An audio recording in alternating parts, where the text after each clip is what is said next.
whakaalawhalahi atu hanei hado tolo do wala tala tutupu ke lata ia moe awhiawhinei. Whakamua talahau mai he lilifu palemia ko Dalton Tangilangi hao whlai le whaitapu ka male ke he taha whakaholoanga he leo taonga niwe.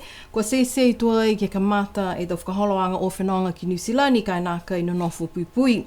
Ko e pehea ia ko e whakatali atu ke he taha hokotaki ko tālanga pauaki mo e tātua e ke he whono ka penata ha New Zealand. Haia ki New Zealand e whikauia ke mahu nei, kua maupopo toi e hamaturu a tau sianga he tau whisa ke he whahi nei.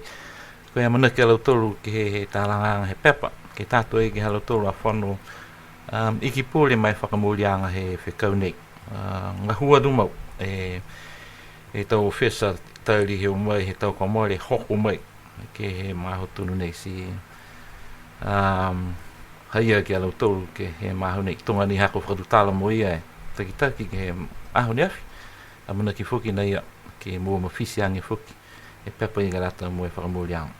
Pehe pale mia, nā kai tatai e to manako he motu ko niwe, mo e motu ko atukuki ai lani, pese ni ko tonuhia ke he tau motu, ko e tau motu lewe ki ha New Zealand.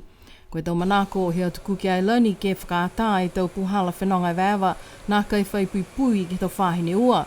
Ki New Zealand, si pia whoki ke tau tangata ka watu i New Zealand ke he atukuki ai lani. Ko e mena ni ne mule mai oka tu whoki ke lautoru ha koe halautoru manako ke maupopo lautoru hi nei. Mai mautari lautoru da mnau si pese ni wha hataki ange po ke langi ki ai man a whanga lautoru. Koe manako na lautoru he whahe lautoru ke whakata kai mau ngai ha lautoru a tau puipuianga. Kai mohaia mumitua na lautoru a tautoru ke lautoru da manako sa kominei a maho nei. Laulahi dei ha kua maupopo. Si mitaki whuki ni ke lata whuki ka eke ia ke a whangi whahiwa kua whita whuki tau mautari a lautoru po ke whala tau whakatokatokanga ia kua mau. Talahau mai e palimia, nā kai hiki e tau manako he whakatuwhono niwe, koe manako ni ke nā kai nonofo pui e tau pāsese a niwe ka watu ki New Zealand, kai tū maua ngaia ni e tau pāsese o mai New Zealand ke whawhasi e tau numela mo e nonofo pui ka hohoko mai ki niwe. Kua whailoa ai he matakau kau whalataha e tau pisinisi he motu koe Chamber of Commerce, e taha amanakianga he whakatuwhono ke whakaosi e tau tupe tutungi lang matai he matahiku he mahina nei. Tali mai he kamata e tau whakaholoanga nei he whakatuwhono kua whakamalia he whakatuwhono uapui ni 5 miliona tā la ke he tau tupe tutungi lang matai nei ke lata ia moe 85 e tau pisinisi he motu tutungi ai tahe seo hiwung fulmatolu e tau tangatanga hua he whahe pisinisi. Koe whailaanga mai he hukui takitaki o Fisa Chamber of Commerce ko Catherine Papani ne pehea ia, koe tōla he mitaki he tau whakahaloanga nei he whakatuwhono ke lang matai e tau pisinisi he motu ke leweki whoki e tau tangatanga hua mo e halau tōla tau mga whaoa. Pehe pale mia koe i ki pule whoki ke he tau ngahua whakalau lahi he tau whahe pisinisi, kua whita ia he talangi ke matakau he tau pisinisi ke tau se taha hokotaki ke tō kia e whakatuwhono mo e anono koe hei ngoa e whalua tau whiwhilianga kua lata ki anono ki ai ke lata me tau mga hui mua. Ha kua nā kai whai tangata whenonga vēwa kua whakātā ai ki he motu he tau mga honei. Pehe e liliufu palemia koe tau langa matai tutungi tupe nei, koe mana whakatoka whakamua ke whakakau pā mai he matahiku he tau kua mole. Kai kua whiwhili he whakatuwhono ke whakaholo atu ai ke he matahiku he mahina nei. Koe whitungo fulu e tau pisinisi ne maua ai ke tau langa matai tutungi nei he whakatuwhono, tali he kamata he mahina ha pelila he tau kamale, he mangaho ne tau whiai e tau tangata whenonga vēwa ha koe ngā ngāo COVID hong fulu mahiwa. Amanaki ni ke mawhala e tau whakaholoanga he whakatuwhono mo e whahinga hua pisinisi. Ke he whalu wala tāla, taha whakatutalaanga mo e whiuta ki manatu ke lata mo e tau e ke pule he motu he whahi tapu e kua mole. Ko e tau whakaholoanga nei ne tāmata ai he whakatuwhono he whono ke pule ko lilifu ko himata ke lisi. Ko tau sianga nei, ko tāmata ai he whakatuwhono he whono ke pule, ke whakatutala mo e whakamahani e tau e ke pule, ke he whalua tau puhala ke whakakupua ke tau huhu, mo e tau kupu pulenga ka tuku atu ai ke he whono ke pule. Kua kisia ai e tau hikianga foki ki he tau whakahaloanga ngahua, he tau whono ke pole, he tau motu he lalolangi, he tau mga honei. Si pihia foki e tau ngahua kua langoia ki ai e tau komisi whiwhili, he tau whono ke pole. Kua mana ia, kua tausi ai e tau whakatutalanga nei, moi wina atu foki e tau whakatonu whono kua kioki mai he tau kotofa, kua tau pulotu loea, kua tau tohi kupu whakamua he whono ke pole, ke whakakese manatu ke lata ia mo tau ngahua he tau ke pole he motu. Whala e komisi he whono ke pole ha niwe, koe komisi haka he tuanga he tupe he whakatu whono, komisi whale mo komisi huhui ke he tohi whakawe. Taha fōki komisi ke lata mo tau ngahua he tau ke pole mo e matakau Commonwealth Parliamentary Association, koe tau motu kua tūtaki ai ke Commonwealth. Kua whai puhala fōu tuai kua whakailoa ai he whāhinga hua whakawhili, ke lata ia me tau whakawhilianga lahi he motu he tau mga honei. Kua kamata e whalua tau whakawhilianga ke longona ai e tau tuhiole ke tau puhala fōu ne whakahingoa ai koe Zoom. Koe tau hikianga nei, ha kua nā kai maeke e tau iki whakawhili, ne nonofu ki New Zealand ke hoko mai, tunga whamahani, ha koe tau puipuianga ke ngā ngāo COVID hongfu mahiwa. Tu tala ia BCN News, moi ulu whakatonu he whāhinga hoa whakawhili, koe le tisi tala whoki ke he whakawhilianga lahi a niwe, ko Darren Tohovaka. Hai whoki he mahina apelila au maua ke au malima, ke tausi ai e tau whakaharoanga e ke Zoom, ke late mo e tau tohi ale ke whahe civil, a whahe kerekere, spia whoki ni mo te hokutaki ke whahe rao leo, ke he whae ahuia, ka koe uta ni whoki ke tau tohi ale.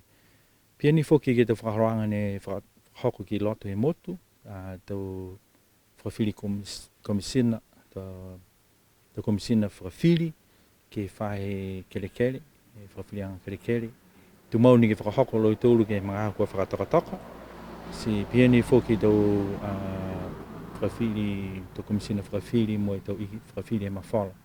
Ni kua mamanaki ke whakatoka ke whakahoro i tau whakawhilianga e langatahe mahina, tunga ni loi tau tōta hokotaki ke whahe leo leo, tau se tau whakaroanga.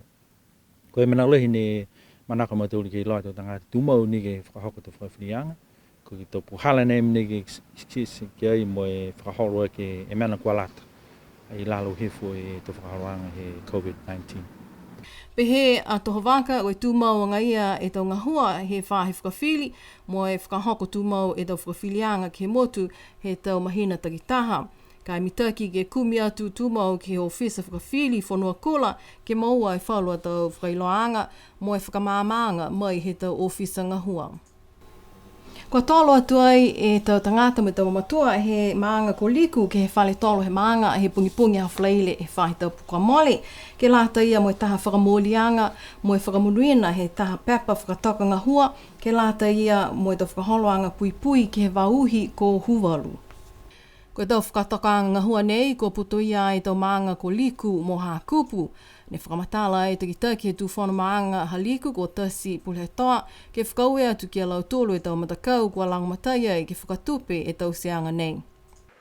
Manatu ke tuku atu whoke e tau whakaue a tau tolu a maanga ke tau matakau ne whakatupe e matangahua nei po ke pepa nei kua kisia e tau tolu koe UNDP koe whakatu whono haniwe koe Global Environment Facility, moe niwe Rich to Reef, o i tulo ke tō langmata i usia, ko mai ke kisia e whakasino he pepa, ke lata ia mai a hātou tūrua maanga.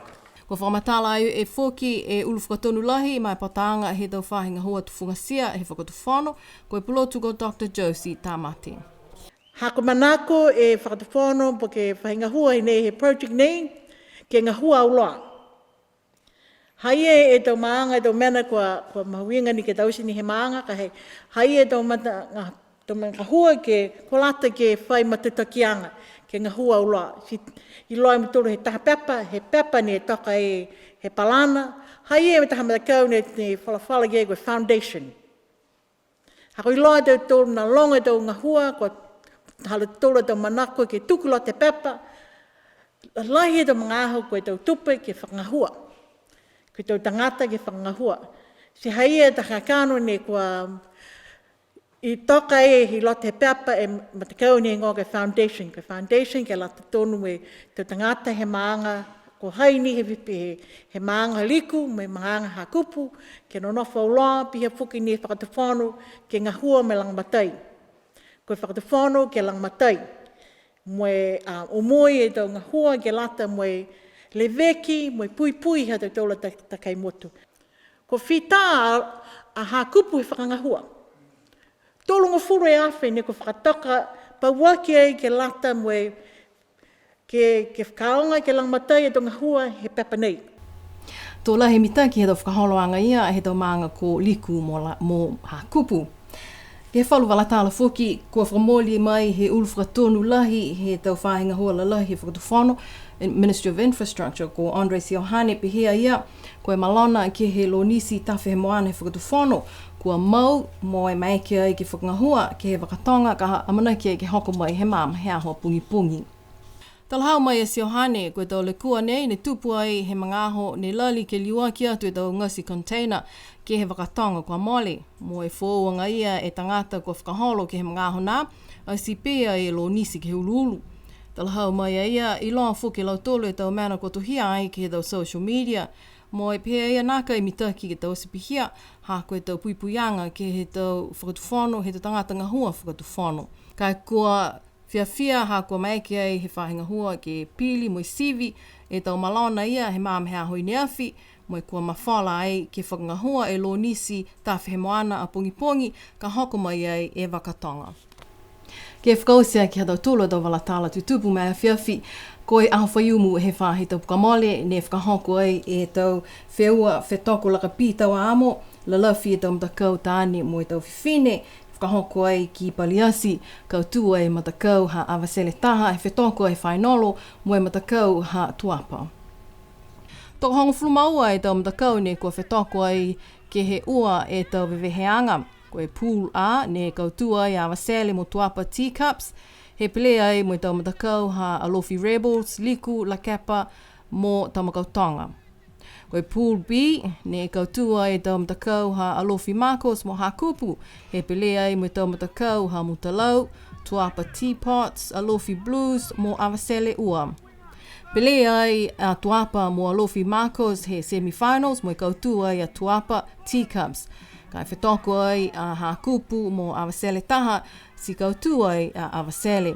Kua whetoko ai a Tuapa mo Awasele Taha ki he whainolo, kai toka ni ki a Awasele e fōfō mai aho, mua ai a lautolu lia mai aola ki he whae aola ha Tuapa Teacups.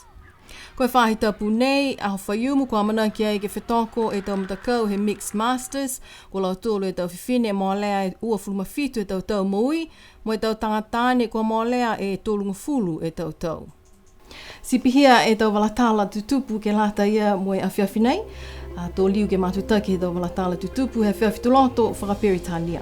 Kia manuine po, nono whao.